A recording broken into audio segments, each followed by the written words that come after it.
Olá, meus amores, espero que vocês estejam bem.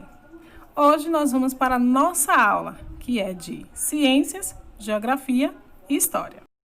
Nossa aula hoje de Ciências, nós vamos falar sobre os vegetais. Mas o que é os vegetais? Os vegetais são seres vivos que nascem, crescem, reproduzem-se e morrem. A maioria vive no solo, porém, algumas espécies vivem na água e outras agarradas aos troncos de algumas árvores. Aqui nós temos as classificações das plantas. Elas podem ser terrestres, que vivem com as raízes na terra, por exemplo, a orquídea. Temos as aéreas, que vivem com as raízes nas árvores, temos aí o Uera.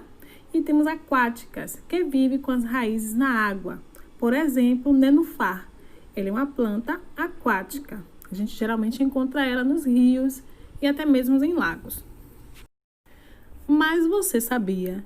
O equilíbrio da natureza está intimamente ligado à preservação da flora. A flora é o nome de conjunto de todas as plantas que caracterizam uma região ou um local onde elas estão sendo inseridas. Ou seja, é uma característica das plantas de cada região, onde nós vamos ver aqui para frente. Como os vegetais nascem? Você sabe que os vegetais, assim como os animais, são capazes de se reproduzir, ou seja, dar origem a outros seres semelhantes a eles. Grande parte dos vegetais produz novos seres por meio das sementes dos frutos. Existem alguns que podem ser plantados também a partir de mudas.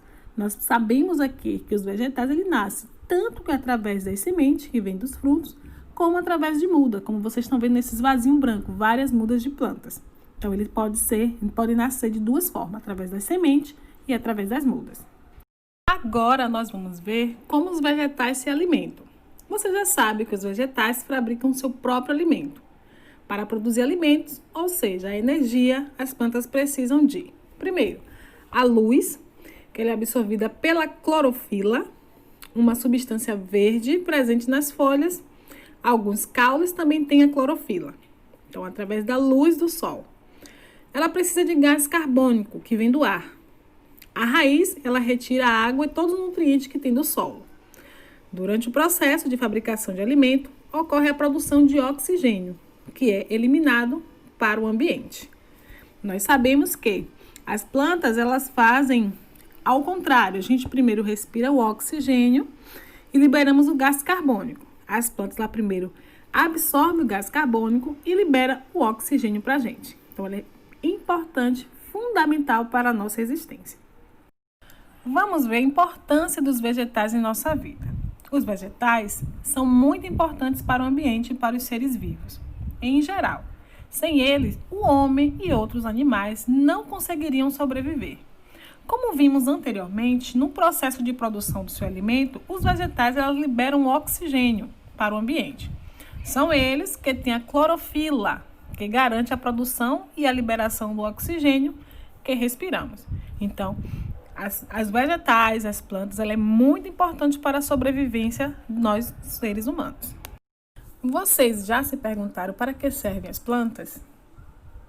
A utilidade das plantas, elas são diversas. Elas servem para perfumaria e decoração, mobiliários e construção, para medicação e para o vestuário, e também para alimentação. Algumas plantas, elas também são comestíveis.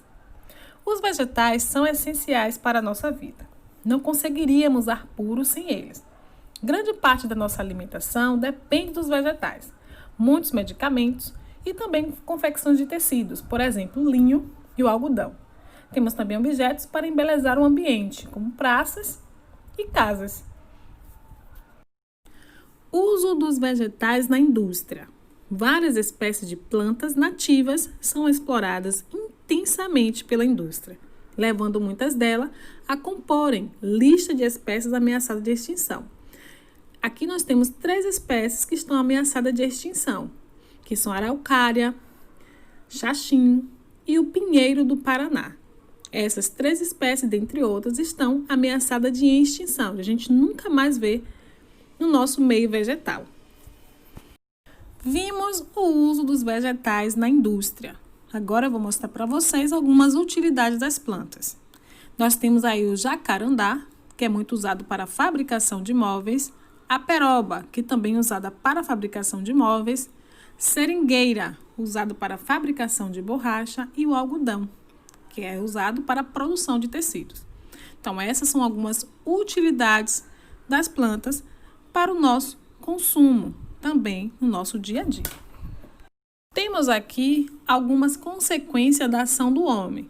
O homem tem desmatado muito as nossas florestas, o nosso ecossistema, e muitas vezes não estão replantando aquilo que eles estão tirando. Você pode perceber na foto o desmatamento da Amazônia, cresce 85% em 2019. Então, o homem derrubou para a construção de casas e móveis e não providenciou o seu plantio. Foram realizadas algumas ações que vieram a preservá-la, como a criação de unidades de conservação. A extração dessas árvores deve ocorrer de forma coordenada e responsável. É preciso que haja o replantio para que sempre possamos usufruir dos seus recursos. Se a gente tira do nosso meio ambiente e a gente não coloca no lugar, o que será do nosso futuro? Né? Então, nós devemos ter esse cuidado. Se nós tiramos, nós temos que colocar no lugar para que venha servir futuramente para as novas gerações. Agora, nós vamos para a geografia, falar sobre biosfera. O que é a biosfera? Biosfera é a camada da Terra onde estão os seres vivos e não vivos. Nela, devemos incluir os seres que habitam a atmosfera, a litosfera e a hidrosfera. A palavra biosfera vem do grego e significa bio, vida, esfera, que é esfera. Quando falamos em biosfera, falamos também em ecossistema. O que é o ecossistema? São os espaços naturais com características bióticas e abióticas e ambientais definidas. Eles são compostos de organismos vivos, que é o bióticos, e de elementos ambientais abióticos. Vamos ver a diferença de bióticos e abióticos? Bióticos são aqueles ocasionados pela presença de seres vivos e suas relações no meio, como animais, plantas e seres humanos. E os abióticos são fatores influenciados pelos elementos naturais, não vivos, como água, sol, gelo e o vento. Quais os tipos de ecossistema? Os ecossistemas podem ser terrestres ou aquáticos. Os ecossistemas terrestres são as montanhas, floresta, desertos, predarias e pastagem. Denominam-se de bioma o conjunto dos ecossistemas que são terrestres, de vegetação que é diferenciada, além de tipo de clima que predomina em cada região. Já os ecossistemas aquáticos podem se dar tanto em ambiente de água doce quanto de água salgada. O exemplo de água doce são o quê? Os rios, lagos e mangues. E o de água salgada são os sistemas marinhos, tal como os oceanos e até mesmo os mares. Quais os ecossistemas do Brasil? Por conta do tamanho do seu território, o Brasil tem diferentes tipos de ecossistema. O maior deles, sem dúvida, é o Amazônia, uma vez que cobre por volta de 60% do território nacional. Mas tem também a Caatinga, que está na região Nordeste, e apresenta vegetação que sobrevive aos períodos de seca. Nós temos aí a Amazônia e a Caatinga, um dos principais ecossistemas do nosso Brasil. Vamos ver aqui os cuidados com a biodiversidade. Biodiversidade de elementos e seres que existem no nosso ecossistema. Por que devemos cuidar da biodiversidade?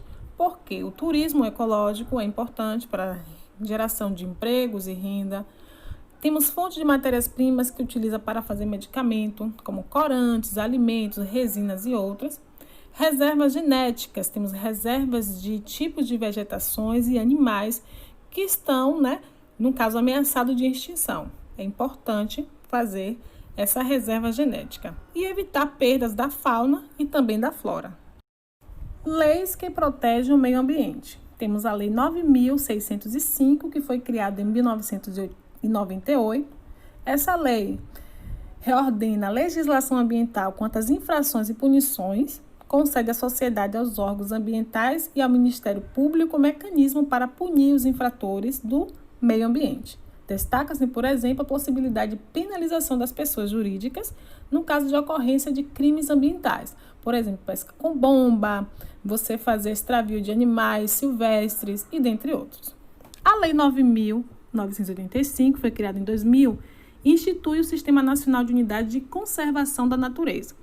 Entre seus objetivos estão a conservação de variedade de espécies biológicas e dos recursos genéticos, a preservação e restauração da diversidade do ecossistema naturais e a promoção do desenvolvimento sustentável a partir dos seus recursos naturais, certo? Então, aí é uma proteção para aqueles tipos de animais e vegetais que estão em extinção.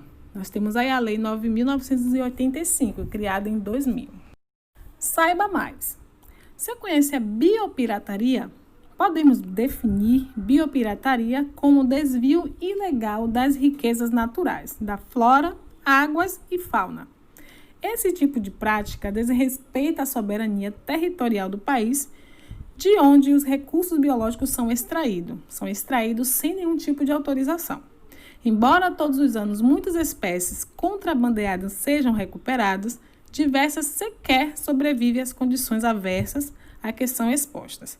Muitos animais são contrabandeados de formas ilegais e acabam morrendo sem poder ser utilizado para nada. Eles são retirados do seu ambiente de habitat natural para ser comercializado de uma forma ilegal e acaba perdendo até mesmo as suas vidas. Agora nós vamos para a história, falar sobre a exploração infantil. Com a vinda dos negros aqui para o Brasil, muitos deles vieram com seus filhos, que também sofriam a escravidão. As crianças, mesmo muito pequenas, eram afastadas dos seus pais e começavam a trabalhar. Aqui temos alguns trabalhos designados aos filhos de escravos. Os meninos eram responsáveis por guiar cegos, levar o lixo para a rua, levar recados, buscar latas de água e cuidar dos cavalos. Já as meninas, ela ficava responsável por ajudar na cozinha, costurar, lavar pratos, cuidar da limpeza da casa, varrer o quintal e descascar verduras. O trabalho infantil é ilegal. Hoje, muitas crianças também vivem trabalhando, muitas vezes obrigadas pelos seus familiares, para que possa ajudar no orçamento familiar. Essas crianças não deixam de estudar, de brincar e precisam assumir responsabilidades que não são delas. Vamos ver alguns direitos e deveres das crianças. Declaração dos Direitos da Criança. Toda criança tem direito à igualdade, sem distinção de raça, sexo, religião ou nacionalidade. Toda criança tem direito à proteção especial para os seus desenvolvimentos físicos, mentais e sociais. Toda criança tem direito a um nome, a uma nacionalidade. Toda criança tem direito à alimentação, moradia e assistência médica adequada para a criança e a mãe. Todas as crianças físicas, mentais ou socialmente incapacitadas têm direito à educação e a cuidados especiais. Toda criança tem direito ao amor e à compreensão por parte dos pais e da sociedade. Toda criança tem direito à educação gratuita e ao lazer infantil. Toda criança tem direito a ser socorrida em primeiro lugar e em quaisquer circunstância. Alguns direitos da criança. Primeiro, direito à vida e à saúde. Segundo, direito à liberdade, ao respeito e à dignidade. Terceiro, direito à convivência familiar e comunitária. Quarto, direito à educação, à cultura, ao esporte e ao lazer. E o quinto, direito à profissionalização e à proteção no trabalho. Também temos o dever de toda criança. Não somente os direitos, ela também tem os deveres.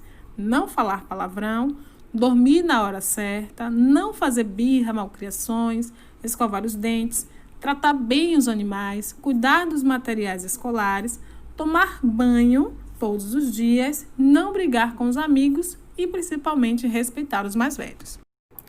Agora, um assunto muito sério. Preste atenção no que eu vou falar. Vou falar para vocês sobre o abuso sexual infantil. Vamos entendendo? No mundo existe o mal e temos que aprender a se proteger dele. Cada parte do seu corpo é muito importante e tem uma função. Os pés para correr, os olhos para ver, a boca para comer, ouvidos para ouvir. Algumas partes são íntimas que só você pode tocar, tanto no menino como na menina. Nosso coração tem um radar e sabe quando o mal quer nos pegar. Quando nos sentimos bem, com toques e carinho de pessoas, nosso coração ele fica muito feliz. E maus toques deixam seu coração confuso, triste e com vontade de chorar. E se alguém tentar tocar em suas partes íntimas ou querer, no caso, te mostrar, Não permita, diga não. Grite, corra e conte para alguém, peça socorro. Não pode ter medo dessa pessoa. Caso ela venha te ameaçar, se te pedir silêncio ou te oferecer presentes em trocas, não fique em silêncio, pois quem agiu errado foi ele, não foi você. Não aceite presentes ou balas de estranhos. Se caso te oferecerem, seja educado, agradeça e saia de perto. Diga não. Essa é uma mensagem que eu deixo a vocês, meus alunos. Dia 12 de junho foi o Dia Mundial de Combate ao Trabalho Infantil. Violência infantil, denuncie, Disque 100. Nós estamos nesta luta. Espero que vocês tenham gostado da nossa aula de hoje e até a próxima. Super beijo!